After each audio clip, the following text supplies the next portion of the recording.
بادشاہ نے کہا تم کرتے کیا ہو؟ اس نے کہا میں کسان ہوں۔ بادشاہ نے اپنے غلاموں سے کہا اس کو ایک بیل کی جوڑی دے دو، تو یوں اللہ تعالیٰ دے دیتا ہے۔ تیسری چیز جو ہوتی ہے وہ آخرت کے لیے اس کو بطور ذخیرہ محفوظ کر لینا، کہ اللہ کی ازلی فیصلہ یہ ہوتا ہے کہ اس دعا کے مطابق یا اس کا کوئی بینیفٹ دنیا میں نہیں دینا، آخرت میں۔ اور اس کے بارے میں نبی کریم صلی اللہ علیہ وسلم فرماتے ہیں کہ جب کوئی شخص، بعض ایسے اشخاص ہوں گے کہ میدان محشر میں آئیں گے تو پہاڑوں کے برابر نیکیاں دیکھیں گے، تو اللہ تعالیٰ کی بارگاہ میں عرض کریں گے یا رب کریم یہ عمل تو ہم نے نہیں کیے تھے، کس کا اجر ہے؟ تو اللہ تعالیٰ ارشاد فرمائے گا یہ تیری ان دعاؤں کا بدلہ ہے جو میں نے کسی مصلحت کی بنا پر دنیا میں قبول نہیں کی تھی۔ واہ واہ واہ، یہ صحیح، تمام تفصیل صحیح۔ ذہن میں رہے تو مایوسی نہیں ہوتی ہے کہ اگر آپ کو نہیں مل رہا۔ اب دیکھیں بعض اوقات ایسا ہوتا ہے آپ جو چیز مانگ رہے نہیں مل رہی، جی ہاں، لیکن بغیر طلب کے بہت ساری مل جاتی جی ہیں۔ ایسا بھی ہوتا ہے، تو بالکل یوں ہوتا ہے۔ ذہن بنائے کہ یہ ہو سکتا ہے، اور ورنہ آخرت میں انشاءاللہ عز و جل بہت کچھ حاصل ہوگا۔ ٹھیک ہے، اب دعا کرنے کے لیے اکثر لوگ پوچھتے ہیں کہ بہترین طریقہ کیا ہے دعا کرنے کا؟ مثال کے طور پر اگر طلب مغفرت کی دعا کرنی ہے فار ایگزامپل، تو اس میں اچھا یہ ہے کہ استغفر اللہ ربی واتوب کی بولے کی تسبیح نکالی جائے، اللہ تعالیٰ سے ہم کلام ہوا جائے اپنی مادری زبان میں تاکہ کنیکشن بلڈ ہو۔ کوئی اس بات کا کوئی پریسائز جواب ہے کہ دعا کرنے کا بہترین طریقہ یہ ہے؟ بنیادی طور پر اگر ایک انسان اپنی زبان کے اندر خدا سے دعا مانگے تو اس کی ممانعت تو نہیں ہے، صحیح، کسی پر کوئی پابندی نہیں ہے، بلکہ انسان دعا مانگتا ہی ہے، پروردگار عالم کی بارگاہ میں اپنی زبان میں مانگتا ہے۔ کبھی لوگ مل کر بھی دعا مانگ رہے ہوتے ہیں، کبھی تنہائی میں بھی مانگ رہے ہوتے ہیں، کوئی حرج نہیں ہے۔ اور کبھی یہ ہوتا ہے کہ انسان ایک ذوق کے ساتھ عربی کی ان عبارتوں کو پڑھنا چاہتا ہے کہ جو کسی طریقے سے ہم تک وارد ہوئی ہیں، پہنچی ہیں۔ پیغمبر اکرم صلی اللہ علیہ وآلہ وسلم سے اگر کوئی دعا ہم تک پہنچی ہے، اہل بیت کے ذریعے سے ہم تک کوئی دعا پہنچی ہے کسی مقدس ہستی سے، تو ظاہر ہے کہ انسان اس کے اندر ایک اعتبار زیادہ محسوس کرتا ہے کہ اس کی بارگاہ میں پیش کرنے کے لیے جو آداب ہیں، ہو سکتا ہے کہ میں الفاظ میں اتنا خیال نہ رکھ پاؤں، تو ان الفاظ کو استعارہ مستعار لیتے ہوئے، ان سے بینیفٹ لیتے ہوئے ان الفاظ کی صورت میں اپنی بات خدا کی بارگاہ میں پیش کر دوں۔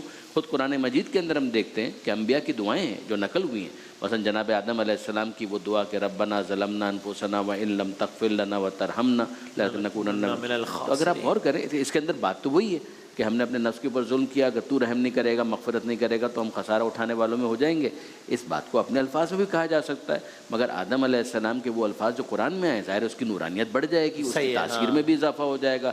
اسی طریقے سے آپ موسیٰ علیہ السلام کی دعا دیکھیں گے قرآن مجید کے اندر، رب اشرح لی صدری ویسر لی امری واحلل عقدۃ من لسانی یفقہوا قولی۔ تو ایک مبلغ کے لیے تو بہت اچھا ایک کورس مل گیا نا کہ ان الفاظ کے معنی پر بھی غور کر لے اور اس کے ذریعے سے اپنے آپ کو امپروو کرے، اور یہی بات اگر خدا کی بارگاہ میں کہنی ہے تو ان الفاظ کے ذریعے سے بھی وہ کہہ سکتے ہیں۔ کوئی خاص وقت ہوتا ہے قبولیت دعا کا کہ بھئی ہر وقت ہی کر سکتے ہیں لیکن فلاں وقت تو بہت ہی اچھا ہے، یا فلاں وقت پہ نہیں کرنی چاہیے دعا، ایسا کچھ ہے؟ دیکھیں مقبولیت کے اوقات اور مقامات کا تعین کیا گیا ہے، لیکن یہ کوئی حتمی چیز نہیں ہوتی کہ 100% اگر اس وقت میں کریں گے تو ہونی ہے۔ ہاں ایسا نہیں ہوتا، لیکن امکانات بڑھ جاتے ہیں، ہوپ بڑھ جاتی ہے۔ جیسے تہجد کے وقت میں آدمی کرے، اور اسی طریقے سے عصر کی نماز سے، عصر سے مغرب کے درمیان جمعے کے دن عصر سے مغرب بہت مقبولیت کے معاملات ہوتے ہیں۔ اور ایسی ایک آپ گھر میں دعا کرتے ہیں، ایک آپ مسجد میں دعا کرتے ہیں، ایک آپ کعبۃ اللہ کے پاس دعا کرتے ہیں، ایک روضہ رسول پہ کرتے ہیں، تو یقیناً ان مقامات کی تبدیلی کے بنیاد پر آپ کی دعا کی مقبولیت کے امکانات بڑھتے چلے جاتے ہیں۔ لیکن بات وہی ہے اگر ایک آدمی تہجد میں نہیں اٹھ سکتا، وہ ایسے مقامات پہ نہیں جا سکتا، تو کیا وہ بیچارہ مایوس ہو جائے؟ نہیں، اللہ تبارک و تعالیٰ ان چیزوں کا محتاج نہیں ہے۔ وہ اگر ایک آدمی ٹوٹی پھوٹی زبان میں بھی دعا کرتا ہے، وہ دینے والی ذات ہے، وہ اس کو قبول کر لیتی ہے، اس لیے مایوس ہونے کی ہرگز حاجت نہیں ہے۔ صحیح، بالکل صحیح۔ اور یعنی اس کا مطلب کیا، خلاصہ کلام یہ بھی ہوا ایک طریقے سے کہ دعا مانگنا، اللہ سے کوئی طلب کرنا ظاہر ہے جائز اس میں is never a bad idea, اس میں you have nothing to lose, اس لیے کہ اگر بظاہر قبول نہیں بھی ہو رہی دعا، جو مجھے لگ رہا ہے کہ قبولیت کا پیمانہ ایک ہی ہے کہ وہ چیز قبول ہو، تو اللہ بہت ممکن ہے کہیں نہ کہیں اور کمپنسیٹ کر دے، تو اللہ سے طلب تو کرتے ہی رہنا چاہیے، it's never a bad idea. بنیادی طور پر دعا مانگنا خود اپنی جگہ ایک مستقل عبادت ہے، یعنی فرض کیجئے کہ اس دعا کا وہ رسپانس جو ایک انسان ایکسپیکٹ کر رہا تھا اسی طرح سے نہ بھی آئے، تو اس عمل کا خود جو ثواب ہے وہ اپنی جگہ پر انٹیکٹ ہے، وہ تو ملنا ہی ہے، جیسے کہ مفتی صاحب نے اشارہ بھی فرمایا تھا، تو وہ تو اپنی جگہ پر ہے۔ پھر اس کے بعد یاد رکھیے گا کہ ایک انسان اس دنیا میں رہتے ہوئے دعا کے ذریعے سے اپنے تعلق باللہ کو بہت مضبوط کرتا ہے، ایک کنیکشن ہے نا۔ جیسے مثال کے طور پر بچہ ہے، وہ ماں سے گڑ گڑا کر مانگ رہا ہے مجھے ٹافی کھلا دو، مجھے ٹافی کھلا دو، یہ وہ کیوں مانگ رہا ہے؟ اس لیے کہ وہ اپنی ماں کو اون کرتا ہے، کچھ سمجھتا ہے، اپنائیت ہے۔ چاہے اس کی کھانسی کی وجہ سے، اس کے بخار کو دیکھتے ہوئے ماں اس وقت اس کو ٹافی نہیں دے گی، مگر اس کو پیار بہت آئے گا، وہ اس کے گال تھپ تھپائے گی، اس کی پیشانی پر بوسہ دے گی، اسے سینے سے لگائے گی، تو اسے وہ ٹافی ملے نہ ملے یہ پیار ضرور ملے گا۔ واہ واہ واہ، صحیح۔ چلائیے گا، اگلا سوال چلے گا۔ سر میرا سوال یہ تھا کہ نماز کے دوران جو آیات خاموشی سے پڑھنی ہوتی ہیں، کچھ لوگ نا اسے بہت اونچے انداز میں پڑھتے ہیں، ساتھ والے نمازی اسے اپنی آیات پڑھنا بھی بھول سکتے ہیں، تو اسلام میں اس بارے میں کیا احکامات ہیں کہ اونچی آواز میں پڑھنا ہے، دل میں پڑھنا ہے، یا صرف ہونٹ ہلنے چاہیے؟ جی مفتی صاحب۔ نماز میں ڈسٹرب ہوتے ہیں دوسرا؟ جی ہاں۔ دیکھیں فقہ حنفی کی روشنی میں جہاں کہیں شریعت نے یہ فرمایا کہ کہو یا پڑھو، تو اس کا مطلب یہ ہے کہ اتنی آواز سے کہو یا پڑھو کہ آپ کے اپنے کان کم از کم سن لیں، رائٹ، بشرطے کہ آپ کو ثقل سماعت یعنی کم نہ سنتا ہو، یا مشینیں نہ ہوں۔ اس میں بھی اتنا ہوتا ہے کہ اگر آپ کی آج سماعت ٹھیک ہو جائے اور مشینیں بند ہو جائیں تو آپ کے کان سن رہے ہوں، اور یہ بڑی معمولی سی ہوتی ہے، بہت ہی آرام سے۔ لیکن بعض افراد جو ہوتے ہیں وہ تھوڑا سا لاؤڈلی پڑھتے ہیں، اور اس میں ایک بنیادی میں نے دیکھی ہے وجہ کہ وہ چاہتے ہیں کہ تجوید کے ساتھ ادا کریں۔ اچھا، اس میں گاڑھا عین اور ہا نکالنے کی کوشش کرتے ہیں، الحمد، وہ برار اللہ بھول جاتا ہے اتنی دیر میں، تو اتنا بھی نہ کہیں کہ کریں کہ بیچارہ خامہ کا ڈسٹرب ہو، اور یہ ذہن میں رکھیں کہ اگر اس سے زیادہ لاؤڈلی آواز کی، لاؤڈ آپ نے قرات کی اتنی کہ 3 4 5 ادھر 3 4 5 ادھر آدمی سن لیں، اور وہ سری نماز ہے تو سجدہ سہو لازم ہو جاتا ہے۔ سری مطلب زور اثر کی نماز، صحیح، ان میں سر واجب ہے، آہستہ پڑھنا واجب ہے۔ اس لیے جو بلند آواز سے پڑھنے کے عادی ہوتے ہیں نا، بعض اوقات دیکھا ہے کہ منفرد جب پڑھ رہے ہوتے ہیں تو سری نماز میں جہر کر دیتے ہیں، یہ گناہ بھی ہے اور اس پہ سجدہ سہو بھی لازم ہوتا ہے۔ جن نمازوں میں حکم ہے کہ آہستہ پڑھا جائے اس میں کیا پیمانہ ہونا چاہیے کہ بس اپنے کان تک پہنچے، اور جن میں حکم ہے کہ آواز بلند پڑھا جائے اس میں کیا پیمانہ ہے؟ اس میں منفرد کے لیے اختیار ہوتا ہے، جو جیسے فجر ہے، مغرب ہے، عشاء ہے، جہری نمازیں، ان میں منفرد کو اختیار ہے، اگر کوئی اور ڈسٹرب نہیں ہو رہا تو اونچا بھی پڑھ سکتا ہے، اور ہیں تو پھر آہستہ پڑھے۔ اچھا، ہاں، امام کے لیے یہ ہے کہ سری میں سر کرنا واجب اور جہری میں جہر کرنا واجب۔ پہلے تو اس میں بتا دیں کوئی فقہی حوالے سے تھوڑی سی رائے مختلف ہے کچھ؟ تھوڑا سا فرق یہ ہو جائے گا کہ جیسے جماعت کی نماز ہے اس کے اندر تو الحمد ہے، دوسرا سورہ ہے وہ تو سننا ہے، اس کے اندر تو کچھ پڑھنا نہیں ہے، اس لیے کہ جو امام جماعت ہے اسی نے پڑھنا ہے، ان لوگوں نے سب نے سننا ہے، باقی پوری نماز پڑھنی ہے لیکن بہت آہستہ آواز میں۔ کتنی آہستہ آواز میں؟ سرگوشی کے انداز میں کافی ہے، جس طرح سے انسان وسپر کرتا ہے اسی طریقے سے وہ پڑھ لے کافی ہے۔ اسی طرح سے اگر وہ الگ بھی نماز پڑھ رہا ہے، فرادہ یا منفرد نماز پڑھ رہا ہے، تو اس کے اندر بھی معاملہ یہ ہے کہ ظہر اثر ہے تو اس کے اندر اس کو اس طرح سے تلاوت کرنی ہے جیسے سرگوشی کی جاتی ہے، اور اگر جو مغرب کی نماز ہے، عشاء کی نماز ہے، تو اس کے اندر الحمد اور دوسرا سورہ جو پڑھنا ہوتا ہے فجر کی نماز میں، اس کے اندر اس کو اس طرح سے پڑھنا ہے کہ سرگوشی سے معاملہ تھوڑا سا آگے آ جائے۔ ہر صورت میں اہتمام کرنا ہے کہ دوسرے ڈسٹرب نہ ہو، دوسروں کی ڈسٹربنس کی صورت میں یہ چیز یقیناً قابل گرفت اور قابل مواخذہ ہوگی، اور اگر ظہر اثر کی نماز میں اس نے اپنی آواز کو سرگوشی سے جان بوجھ کر بڑھا دیا تو نماز باطل ہے ہمارے یہاں۔ اچھا، اوکے، بات ہے، ٹھیک ہے۔ اور یہ جو مفتی صاحب نے کہا، ظاہر ہے وہ مخارج اور تجوید کا خیال رکھنا ضروری ہے، لیکن وہ اگین جو ایک طبقہ ہوتا ہے جو بہت زیادہ شکی ہوتا ہے، جس کا ہر سال آتا ہے، وہ سوال نہیں دہرا رہا میں، دوسرا سوال کر رہا ہوں، مفتی اکمل صاحب وہ یاد رہتا تو، لیکن یہ کہ وہ اپنے شک کی ذہنیت کی وجہ سے میں نے خود دیکھے ہیں کہ وہ تجوید مخارج میں اتنا زیادہ ایمفیسائز کرتے ہیں کہ وہ یعنی الحمدللہ رب العالمین الرحمن، کہ وہ مطلب وہ بیچارہ اسی میں پھنسا۔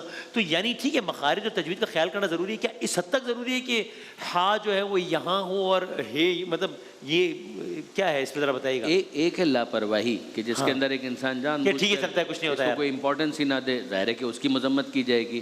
ایک ہے کہ انسان احتیاط کے ساتھ مخارج کے ادا کرنے کی کوشش کرے، اس کی تعریف کی جائے گی۔ ایک ہے کہ انسان اس میں بھی حد کو کراس کر دے، وسواسی بن جائے اور اس کو یقین ہی نہ آئے، جب تک وہ اپنے پورے گلے کے اندر زور نہ لگا دے، خراش نہ آ جائے، تب تک اس کو اطمینان ہی نہ ہو کہ حروف ہلکی جو ہیں ان کا مخرج ادا کر دیا، تو اس کی ضرورت نہیں ہے۔ اس کے اندر جس طرح سے عام روش ہے، عام روش کے مطابق ہی وہ اپنی نماز کو ادا کرے۔ اگر اس کو زحمت ہو رہی ہے، تکلیف ہو رہی ہے، وہ جج نہیں کر پا رہا ہے، تو پھر کسی صاحب علم سے رجوع کرے، پیش امام ہو سکتے ہیں، ان سے پوچھ لے، یا پیچھے جو نمازی ہیں انہی میں سے کسی کو جو صاحب علم ہو اس سے رجوع کر کے کہ بھائی اس طرح سے میں پڑھتا ہوں, چلے گا یا نہیں چلے گا, تو صاحب علم بھی اللہ کرے کہ وسواسی نہ ہو, ورنہ مارا گیا ورنہ مارے گئے. تو پھر وہ مسئلہ جو ہے اس کو حل کر لینا چاہیے, لیکن اس کے اندر وسواسی نہ بنے, ورنہ یہ نماز ہے نا, یہ نماز پڑھنا ایٹم بم بنانے کے برابر مشکل کام ہو جائے گا. ہاں صحیح بات. یہ سوال میرا آپ سے کرنے کی ہمت ہی نہیں ہوئے گا, آپ کہیں گے ہر سال آتا ہے سوال. تو دیکھیں مفتی صاحب, مسجد میں بھی آپ, کیونکہ آپ لوگوں نے دوسروں کی ڈسٹربنس کے حوالے سے کہا, یہ تو فقہی معاملہ بتا دیا. مسجد میں عام طور پہ کبھی کبھی ہوتا ہے کہ برابر والا ایک شخص نماز پڑھ رہا ہے, ان کے برابر میں کوئی قرآن پڑھ رہے ہیں, وہ اتنا باوجہ پڑھ رہے ہیں کہ نمازی کا اٹینشن باقاعدہ ڈائیورٹ ہو رہی ہے. تو ذرا احتیاط کرنی چاہیے کہ اگر کوئی نماز پڑھ رہا ہے تو میں قرآن کی تلاوت ذرا آہستہ آواز میں کر لوں, یعنی یہ خیال کرنا چاہیے. جی بالکل کرنا چاہیے, اور اس کو ہم مکروہ لکھا ہے. اچھا, باعث اذیت بن رہے ہیں نا آپ. ہاں. عبادت بھی ایسے کریں کہ وہ آپ کو اللہ کے قریب کرے اور دیکھنے والوں پر یا سننے والوں پر گرا نہ گزرے. اب اللہ کا قرب حاصل کرنے کے لیے مخلوق کو تکلیف دیتے رہنا, یا ارادہ تو نہیں ہوتا, یقیناً حسن ظن قائم کریں گے, لیکن اتنا شعور تو ہونا چاہیے نا کہ کوئی ڈسٹرب ہو رہا ہے آپ سے. جیسے بچے بعض اوقات گھر میں کوئی چیز زمین پہ مار رہے ہوتے ہیں, باپ ایک دفعہ نظر انداز کرتا ہے, 2 دفعہ کرتا ہے, میں کہتا ہوں بھائی خدا کے واسطے تو دیکھو, بچے کو مزہ آ رہا ہوتا ہے, وہ کر رہا ہوتا ہے. تو اسی طریقے سے بات کو بلند آواز سے پڑھنے میں مزہ آ رہا ہے, لیکن نمازی ہیں تو باہر جا کر یا دور جا کے پڑھیں, یا آہستہ کر لیں آواز. اور وہ اسی کو اگر میں اس سے جوڑوں, کبھی ہم مقامات مقدسہ پہ جاتے ہیں, خاص طور پہ خانہ خدا پہ, حجر اسود کے لیے. اب ہر بندے کی خواہش ہے کہ وہ, اب کچھ یعنی ایک صورت اکثر ایسی ہوتی ہے کہ بھائی اب کسی کو دھکا وکا دے کر ہی آگے جایا جاتا ہے, ورنہ نہیں ہے. تو ایسے میں پھر کیا کرے انسان, پھر یہ سوچ لے کہ اب کہ یہاں پر اب کسی کو دھکا دیے بغیر, کسی کو پیچھے کیے بغیر میں نہیں کر پاؤں گا یہ عمل, تو بس چھوڑ دوں یا پھر کر لوں, کوشش کیا کرنا چاہیے ایسے میں؟ نہیں دیکھیں, یہ جب حقوق العباد کا معاملہ آتا ہے نا, تو حق العبد حق اللہ پر غالب رہتا ہے. اس کا مطلب کیا ہے؟ مطلب اس کا یہ ہے کہ اللہ تبارک و تعالیٰ کے حق کی عظمت تو زیادہ ہے, بندے کی کم ہونی چاہیے, لیکن اللہ تعالیٰ غیر محتاج ہے, بندہ محتاج ہے. اللہ کا اگر حق, جیسے کوئی نماز نہیں پڑھتا تو اللہ کے اوپر کوئی برا کوئی اثر تو مرتب نہیں ہوتا, وہ اثر قبول کرنے سے پاک و صاف ہے. لیکن اسی لیے بندوں کے حقوق کو زیادہ فوقیت دی گئی. اپنے حق کو اللہ تعالیٰ معاف فرما دے گا, لیکن اس نے خود اپنے ذمہ کرم پر لے لیا ہے کہ میدان محشر میں جب تک مظلوم کو ظالم سے حق نہیں دلوا دے گا, ظالم یہاں سے ہٹ نہیں سکتا. اس تمام کی روشنی میں ذرا غور کرنا چاہیے. اگر آپ کوہنیاں مار کر, دھکے مار کر کسی کی پسلی توڑ دی, اور لہیم شہیم یا آپ باڈی بلڈر ہیں, تو آپ نے کہا دیکھا 4 کو وہاں پھینکا تھا, 5 کو وہاں پھینکا تھا. اتنے مقدس مقام پہ یہ اظہار طاقت کی جگہ نہیں ہے, یہ عاجزی کی جگہ. ہم مجرم ہیں, جیلر نہیں ہیں, قیدی ہیں, تو بالکل عاجز ہے. اور اگر آپ دیکھتے ہیں کہ نہیں جا پاتے, دور رہیں. اور اس سے زیادہ خطرناک کیا ہے؟ عورتوں کا مردوں کے اندر گھس جانا. جی اتنی خراب صورتحال ہوتی ہے نا کہ اس طرح بہنوں کو بالکل یہ سختی سے منع ہے. اگر وہ دیکھتی ہیں رش ہے, دور ہٹ جائیں. ایسے ٹائم کا انتخاب کریں جب رش سے کم ہو, اور اس میں ایک گروپ بنا کے چلے جائیں نا, تو لوگ ذرا ہٹ جاتے ہیں. اکیلی عورت گھس جائے, بہت مسائل ہوتے ہیں, اس کے اجتناب کرنا چاہیے. بالکل ٹھیک ہے. کیا کہیے گا اس میں؟ بس وہی والی بات جو مفتی صاحب نے ارشاد فرمائی ہے, اسی کی تائید کہ اگر آپ دیکھیں کہ وہاں پر مشکل ہے تو تھوڑا سا وقت کا انتخاب میں دقت کریں, اور ایسی وقت جائیے کہ جب یہ پرابلم نہ ہو. حجر اسود کے لیے جو لائن لگتی ہے اس میں یہ مسئلہ بہت زیادہ آتا ہے, کہ خاص طور پہ خواتین اگر اس لائن میں لگ جائیں تو واقعاً ان کے لیے اپنی عزت کو بچانا بہت مشکل ہو جاتا ہے. حالانکہ کوئی بھی وہاں پر میں حسن ظن رکھتا ہوں جان بوجھ کر اذیت نہیں دے رہا ہوگا, لیکن یہ کہ بہرحال اس کا ایک لازمی نتیجہ یہ نکلتا ہے. لہٰذا ہم دیکھتے ہیں کہ تاکید بھی کی گئی ہے کہ اگر حجر اسود کو بوسہ لینے میں یہ سچویشن پیش آ رہی ہے تو دور سے استلام کر لیں. بوسہ دینے کے لیے نا, دور سے استلام کر لیں اپنے ہاتھوں کے ذریعے سے, وہ کفایت کرے گا, ضرورت نہیں ہے. اسی طرح سے کوئی اور ایشو بھی آتا ہے, طواف کے دوران آتا ہے, اس میں بھی خیال کریں. سعی کے دوران خیال کریں کہ وقت کا جو انتخاب ہے نا وہ بہت کاؤنٹ کرتا ہے. ہاں اب فرض کیجیے کہیں پر کوئی بالکل ہی پھنس چکا ہے, عسر و حرج کا مسئلہ آ گیا ہے, تو بھی اس حد تک تو نہیں ہے کہ کونیاں مار کے کسی کی پسلیاں توڑ دے, لیکن تھوڑا اپنا راستہ بنانے کی وہ کوشش کر سکتا ہے. ٹھیک. اور حجر اسود کے معاملے میں تو یعنی ظاہر ہے اس کو چومنا اس سے بڑی سعادت کیا ہوگی, لیکن بہرحال کوئی ایسا یہ وہ نہیں ہے نا کہ اس کے بغیر حج یا عمرہ مکمل نہیں ہوگا, تو وہ تو اگر بامر مجبوری بھی یعنی یہ والی صورت اوائڈ کی جا سکتی ہے. مستحب ہے, پسندیدہ ہے, ثواب ہے اس کا, لیکن یہ کہ بہرحال طواف کا یہ حصہ نہیں ہے. طواف کے اندر اس کی ایک تاکید ضرور ہے, مگر اگر ایک انسان جان بوجھ کر بھی حجر اسود کو بوسہ نہ دے تو ایک شرف سے محروم رہے گا, لیکن یہ کہ بہرحال اس سے اس کا طواف باطل نہیں ہو جائے گا. اس میں اتنا چلے گا نا جتنا عرف میں جس کو, یعنی اب ظاہر ہے اب یہ تو ماحول کبھی بھی نہیں ہونے والا قیامت تک کہ جی بادامی صاحب جا رہے ہوں تو سب سائڈ وائڈ پہ ہو گیا, پھر یہ تا وقت ہے کہ وفاقی وزیر فلاں بن جائیں بادامی صاحب. تو اس میں تو ایک ہوتا ہے باقاعدہ دھکم پیل کرنا, ایک ہوتا ہے کہ آپ تھوڑا بہت تو وہ اتنا چلے گا کہ آپ کو جو عرف میں زحمت دینا یا دھکے مارنا نہ کہلائے اتنا. وہ تو ایک نیچرل ایک انداز آگے بڑھنے کا ہو سکتا ہے نا, راستہ بنانا. ایک ہوتا ہے راستہ بنانا اور ایک ہے کرفیو لگانا. ٹھیک. یہ تو طواف میں بھی رش ہو جاتا ہے, آپ دیکھیں نا اتنا کنجسٹ ہو جاتا ہے کہ پیس رہے ہوتے ہیں, اس میں کہ بندہ عاجز ہو جائے, بالکل سر جھکائے یوں کہ لو بھائی تم دھکے لگا لو اپنے, بس وہ بچائے تو صحیح ضرور, لیکن ایسا نہ ہو کہ انا للہ و انا الیہ راجعون. لیکن یہ ہے کہ یہ طاقت دکھانے کی جگہ ہے, عاجزی کی جگہ ہے. سبحان اللہ, کیا کہنا ہے, جزاک اللہ, بہت شکریہ علماء کرام کا, بہت شکریہ. ایک بریک لیتے ہیں اور آپ بریک پہ جاتے ہوئے ہمارا یہ پیکیج دیکھیے قرآن کریم کی ایک سورت پر مبنی, اور پھر ہم دوبارہ حاضر ہوتے ہیں انشاءاللہ.